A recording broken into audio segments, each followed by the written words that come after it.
বন্ধুরা, আজ আমরা বেরিয়ে পড়েছি কলকাতার প্রিন্সেপ ঘাট পরিদর্শনে। এই ঘাটটির একদিকে যেমন রয়েছে জেমস প্রিন্সেপের স্মৃতিসৌধ, তেমনই রয়েছে প্রিন্সেপ ঘাট রেল স্টেশন ও তার পাশেই অবস্থান করছে বিদ্যাসাগর সেতু।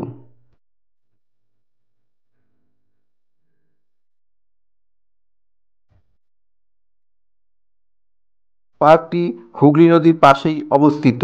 পার্কটি যেমন দৃষ্টিনন্দন তেমনই মনোরম।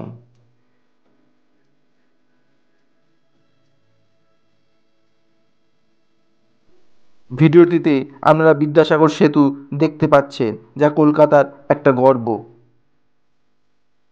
সেতুটি কলকাতা ও হাওড়ার মধ্যে যোগাযোগ স্থাপন করেছে।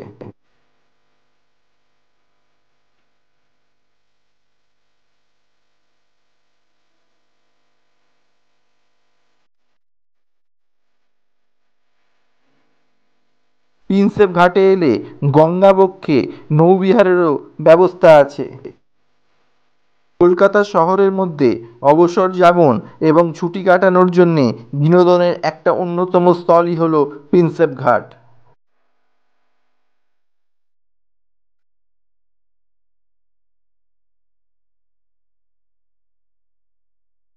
চ্যানেলটি ভালো লাগলে অবশ্যই সাবস্ক্রাইব করবেন।